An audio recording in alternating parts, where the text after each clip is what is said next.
আমরা যারা ডিআইওয়াই কাজ করি বা ইলেকট্রনিক্স নিয়ে কাজ করি তারা কিন্তু একাধারে বসে থাকা, কারেন্ট চলে গেলেও আসলে বসে থাকাটা আমাদের জন্য খুব কষ্টের ব্যাপার। ওই সময় যদি আমরা কোনো একটা কাজও করতে যাই, সোল্ডারিং আয়রন ছাড়া আমাদের আসলে কোনো কাজই হয় না। বিশেষ করে আমার তো হয়ই না। আমি যদি ছোট্ট একটা সার্কিটও তৈরি করতে যাই, আমার হাতে ভাই তাতাল লাগবে। এখন যে ইলেকট্রিসিটির একটা সময়, যে আপনার মাঝে মাঝে মনে হচ্ছে ইলেকট্রিসিটি আসে যায় না, তো দিনে রাত্রে একই অবস্থা আমাদের এদিকটায়। এখন আপনাদের ওদিকে কি অবস্থা অবশ্যই আমাকে কমেন্ট সেকশনে জানাবেন। ওই সময় খালি আমার মাথায় একটা জিনিসই ঘুরছে, যদি পাওয়ার ব্যাংক থেকে বা ইউএসবি থেকে কোনো কিছু একটা অপারেট করা যেত বা রিচার্জেবল কিছু একটা থাকতো, যে আমি অ্যাটলিস্ট সোল্ডারিং করতে পারতাম, আমার টুকটাক কিছু কাজ আমি করতে পারতাম বা কোনো একটা কাজ আমি এগিয়ে রাখতে পারতাম, তাহলে তো আমার জন্য অনেক বেটার হতো। যেহেতু ইলেকট্রিসিটি থাকছে না আর দেখা যাচ্ছে একটা কাজ করছি, ওই মুহূর্তে ইলেকট্রিসিটি চলে গেছে, ওটাও কিন্তু একটা বিরক্তকর বিষয়, আপনার কাজের যে মনোযোগটা সেটা নষ্ট করে দেয়। তো এই ইউএসবি সোল্ডারিং আয়রনটা আমি মনে হয় আরো 2-3 বছর আগে কিনেছিলাম, সম্ভবত 1200 বা 1300 টাকার মতো পড়েছিল বা এরও কিছুটা কম। আর এটার সাথে আমি আরো 3টা জিনিস কিনেছিলাম, অর্থাৎ এগুলোকে সোল্ডারিং বিট বলতে পারেন। এই সোল্ডারিং আয়রনের জন্য আলাদা বিট পাওয়া যায়।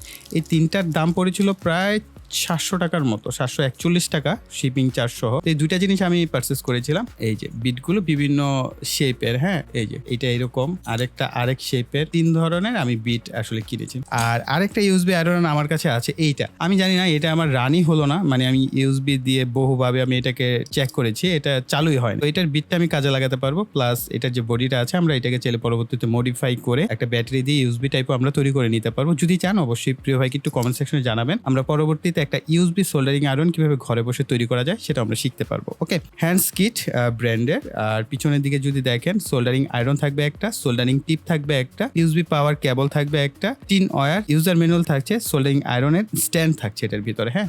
Are made in China. আমি এটা দারাজ থেকেই পারচেস করেছিলাম। আমরা খুলি, আর যদি আমি এই প্রোডাক্টের লিঙ্ক দারাজে পেয়ে যাই তাহলে আমি অবশ্যই ভিডিও ডিসক্রিপশন বক্সে দিয়ে দেবো, আপনারা সেখান থেকে দেখে নিতে পারবেন। আমরা এটাকে একটু খুলি, বের করে এই যে এদিক থেকে সুন্দর মতো বের হয়ে চলে আসছে।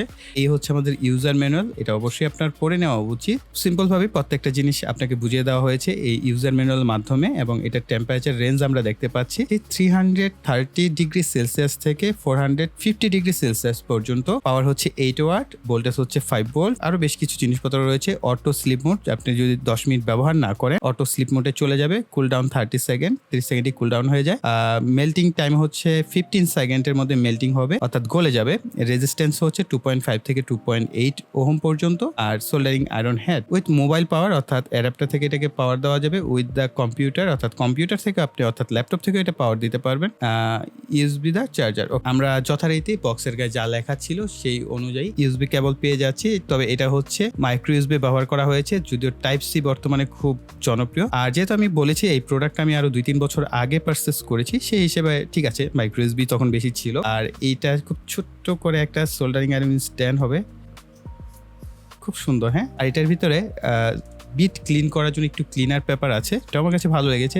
এটার কোয়ালিটিও বেশ ভালো, প্লাস্টিক কোয়ালিটিও মোটামুটি বেশ ভালোই করা হয়েছে। তো এটাকে আমরা এই পাশে রাখছি। এর ভিতরে আমরা দেখতে পাচ্ছি এখানে হচ্ছে সোল্ডারিং টিন, বা আমরা সোল্ডারিং রাং নামে চিনে থাকি, বেশ কিছুটা কয়েল দেওয়া হয়েছে। আর এটা হচ্ছে আমাদের সোল্ডারিং বিট। তো আমি চাইলে ওই বিটগুলো ব্যবহার করতে পারি। যদি দেখি কোয়ালিটি কিন্তু সিমিলার অনেকটা, সাইজ এবং এটার যে স্ক্রু সিস্টেম পুরোপুরি সিমিলার, সেম টু সেম। আমি চাইলে পরবর্তীতে রিপ্লেস করে এগুলোও ব্যবহার করতে পারবো। এই হচ্ছে আমাদের সোল্ডারিং আয়রন। তো সোল্ডারিং আয়রনটার সাথে আমরা বিটটাকে কানেক্ট করে ফেলি।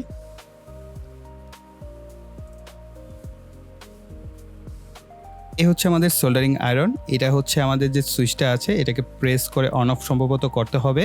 আর এখানে আমাদের মাইক্রো ইউএসবি পোর্ট ইন করার অপশন রয়েছে। আর এখানে দেখতে পাচ্ছেন ব্র্যান্ডিংটা লেখা রয়েছে hands kit USB 8 watt made in China. তো আমরা এটাকে পাওয়ার ব্যাংক থেকে আসলে সাপ্লাই দিয়ে দেখি যে আমাদের এটা হিট আপ কেমন, আর এটা কতটা ব্যবহারযোগ্য। ওকে, কানেকশন করে দিচ্ছি। আমার কাছে এই স্ট্যান্ডটা ভালো লেগেছে, ছোট্ট সাইজের একটা স্ট্যান্ড। যদি এই সোল্ডারিং আয়রনটা না এই পাওয়ার ব্যাংক থেকে ভালোভাবে চলে তাহলে লম্বা সময় ব্যবহার করতে পারবো। আমার কাছে একটা বড় সাইজের পাওয়ার ব্যাংক আছে, এটা আমার নিজের তৈরি করাই, আমরা এর আগের ভিডিওতে শেয়ার করেছিলাম। আমরা এটাকে অন করে দেখি কি অবস্থা। তো গ্রিন কালার বাতি জ্বলছে, আর এটা হিট হচ্ছে কিনা, হ্যাঁ হিট হচ্ছে এটা। আচ্ছা, আমাদের এইটা কিন্তু একেবারেই হিট হয় নাই, জানি না এটা নষ্ট প্রোডাক্ট দিয়েছে বা এটার কোনো সমস্যা কিনা। যাই হোক, এটা হিট হয়ে যাচ্ছে অলরেডি। তো আমরা কিছু কম্পোনেন্ট অ্যারেঞ্জ করি, এটা এখানে থাক। প্রথমে আমরা রেজিস্টর দিয়ে চেক করব, এরপর আমরা ডায়োড দিয়ে চেক করব, আরও বেশ কিছু কম্পোনেন্ট আমরা মোটামুটি সোল্ডারিং করার ট্রাই করে দেখবো যে কী হয়। হ্যাঁ, এই যে লিড গলছে, আমি নিচে একটা কিছু প্লেস করে দিচ্ছি। তো এটার সাথে যে সোল্ডারিং লিড দেওয়া হয়েছে আমরা এইটা প্রথমে ব্যবহার করে দেখি।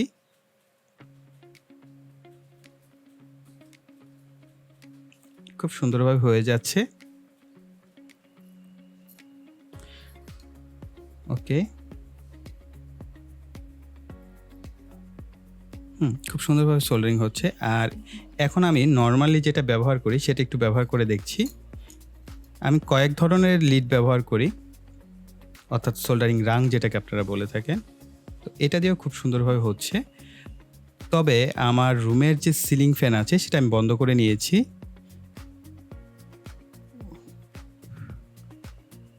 ওয়াও, খুব চমৎকারভাবে হচ্ছে। হ্যাঁ,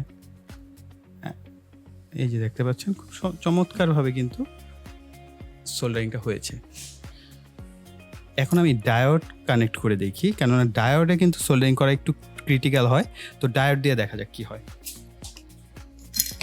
প্রথমে 1 এম্পিয়ারের ডায়োড দিব, এরপর আমরা 10A10 ডায়োড যেটা অর্থাৎ 10 এম্পিয়ার সেটা ব্যবহার করে দেখব কি হয়। তবে এই জায়গাটাও কিছুটা আমি হিট ফিল করতে পারছি, অর্থাৎ এই বডিটাও হিট হয়ে যাচ্ছে। আমরা এটাকে যদি ব্যবহার করি, তবে ভাই বিটের কোয়ালিটি চমৎকার, চমৎকার বিট কোয়ালিটি। আপনি যত ছোট বা যত চিকন বা যত নিখুঁত জায়গায় আপনি সোল্ডারিং করতে চান, যদি আপনি স্মার্টফোনের ক্ষেত্রে ব্যবহার করে থাকেন, সার্ভিসিংয়ে যারা ব্যবহার করেন তারা ভাই এটা ব্যবহার করতে পারেন। খুব চমৎকার একটা জিনিস। এটা ডায়োড এত নিখুঁতভাবে সোল্ডারিং হয়েছে, দেখেন কত অল্প সময়ে খুব চমৎকারভাবে সোল্ডারিং হয়ে গেছে। আমরা লেগগুলোকে কেটে দেই।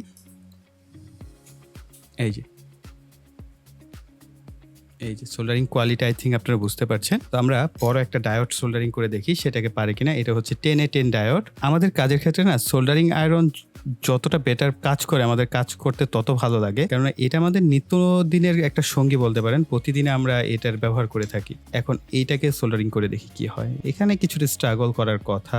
হ্যাঁ, এখানে কিছুটা স্ট্রাগল হচ্ছে, কিছুটা সময়। এখানে নর্মালি আমরা যখন 60 ওয়াট বা 40 ওয়াটের সোল্ডারিং আয়রন ব্যবহার করি, ওই সময় আমাদের এখানে কিছুটা সময় দিতে হয়। মনে হচ্ছে আমার সোল্ডারিং লিড যতটুকু টেম্পারেচার দেওয়া দরকার অতটুকু সে দিতে পারছে না। মানে যে পরিমাণ টেম্পারেচার দরকার এই ধরনের মোটা টার্মিনালগুলোকে সোল্ডার করার ক্ষেত্রে, সেটা কিন্তু সে দিতে পারছে না। কিছুটা টেনশনে পড়ে গিয়েছিলাম যে এটা তো আমি দেখলাম অনলাইনে অনেকে ভালো পারফরমেন্স পায়। তো আমরা প্রথম প্রেসে হচ্ছে গ্রিন কালার বাতি জ্বলে, এরপরে হচ্ছে ব্লু, এরপরে হচ্ছে রেডে দিলে হচ্ছে একদম টার্বো মোড, মানে হচ্ছে সবচেয়ে বেশি টেম্পারেচার হয়। এটা 3টা স্টেজ আছে টেম্পারেচারে। তো আমি ইউজার ম্যানুয়ালটা ভালোভাবে পড়ি নাই, যাই হোক। তো এখন যদি আমি দেখি এটা হিট হয় কিনা, এই যে দেখেন, ওরে বাবা, এখন তো লেগে যাচ্ছে। এই যে এই যে সাথে সাথে এই যে ওরে 10 এম্পিয়ারের ডায়োড, এই যে চমৎকারভাবে সোল্ডারিং হচ্ছে। এখন আমিও তো বলি কি হলো রে ভাই, আমি এটার ভিডিও দেখলাম, সেখানে তো সবাই ভালো পারফরমেন্স পায়। তো এটা 3টা স্টেজ আছে, খুবই চমৎকার। এই যে দেখেন, এই যে ওয়াও, কত চমৎকারভাবে সোল্ডারিং হচ্ছে। আমি না এই জায়গায় কিছুটা ভয় পেয়ে গিয়েছিলাম যে এই সোল্ডারিং আয়রন দিয়ে তো এই ধরনের পিসিবি তো অনায়াসে সোল্ডারিং করার কথা, কিন্তু এটার যে 3টে স্টেজ টেম্পারেচার, এটা আমার মাথায় ছিল না।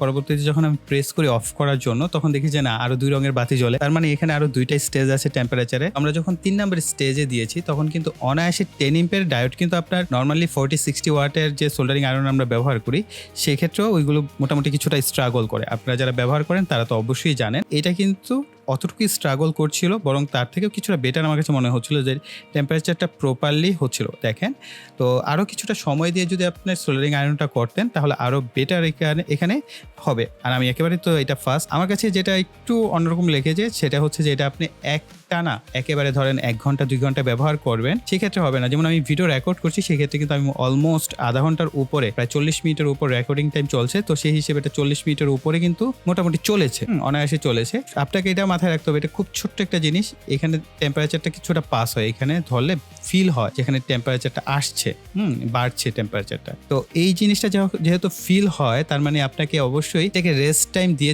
ব্যবহার করতে হবে। আপনি যদি মোবাইল সার্ভিসিং এর কাজের ক্ষেত্রে নিতে চান, তাহলে বলবো এটা ওয়ান অফ দ্য বেস্ট একটা অপশন আপনার জন্য। কেননা যখন ইলেকট্রিসিটি থাকে না, ওই ক্ষেত্রে আপনি মোবাইল সার্ভিসিং যদি করতে চান, আপনি এই ধরনের সোল্ডারিং আয়রন দিয়ে অনায়াসে করতে পারবেন। মোটা ওয়্যার যেগুলো আসলে আমরা ওই যে ব্যাটারির সাথে সোল্ডার করি, ওই ধরনের কাজে এই ধরনের সোল্ডারিং আয়রন ব্যবহার করা যাবে না। তো এই ধরনের পিসিবির ক্ষেত্রে আপনি ব্যবহার করতে পারবেন। পিসিবির ক্ষেত্রে যে ধরনের কম্পোনেন্ট ব্যবহার করা হয় সোল্ডারিং এর জন্য, সেগুলো অনায়াসে আপনি সোল্ডার করতে পারবেন, কারণ আপনাদের সামনে কিন্তু আমি এই জিনিসগুলোকে সোল্ডারিং করেছি। সো প্রিয় ভাইরা, এই ছিল আমাদের ইউএসবি সোল্ডারিং আয়রনের উপর ভিডিও। আই থিঙ্ক এটা আপনাদের অনেকের অনেক বেশি হেল্পফুল হবে। হবে। অনেক প্রিয় ভাইরা হয়তো বা এটাও চাইতে পারেন যে ভাইয়া এটাকে যদি আমরা রিচার্জেবল ভাবে এরকম সেম একটা সোল্ডারিং আয়রন বানাই তাহলে কিরকম হয়। হ্যাঁ, কেননা এটা আমার নিজেরও প্রয়োজন। কেবল টেবলের ঝামেলা আবার আপনারা অনেকে পছন্দ করতে নাও পারেন যে এটা যদি ইউএসবি টাইপ হয় আমি ক্যারি করে নিয়ে গেলাম এক জায়গায়, আমার ইনস্ট্যান্ট আমি প্রেস করলাম, হিট হলাম, ব্যবহার করে ফেললাম। ওই রকম কোনো ডিভাইসের উপর আপনারা ডিআইওয়াই ভাবে তৈরি করার ভিডিও চান কিনা তাহলে অবশ্যই প্রিয় ভাইকে লিখবেন, ভাইয়া আপনি একটা রিচার্জেবল ইউএসবি সোল্ডারিং আয়রন বানান। যদি আপনাদের পর্যাপ্ত কমেন্ট এবং লাইক পাই তাহলে ইনশাল্লাহ আপনাদের জন্য একটা DIY USB rechargeable soldering iron বানিয়ে আপনাদের সাথে শেয়ার করবো। তাহলে কিন্তু আপনারা ঘরে বসেই খুব সহজেই একটি রিচার্জেবল ইউএসবি সোল্ডারিং আয়রন তৈরি করে নিতে পারবেন। আর যে সকল প্রিয় ভাইরা এখন আমাদের চ্যানেলটিকে সাবস্ক্রাইব করেনি তারা অবশ্যই চ্যানেলটিকে সাবস্ক্রাইব করে পাশে বেল বাটনটি অ্যাক্টিভ করে দেবেন পরবর্তী ভিডিওর নোটিফিকেশন পাওয়ার জন্য। সো এই বলে এখানে বিদায় নিব। সকালে ভালো থাকবেন, সুস্থ থাকবেন, টাটা।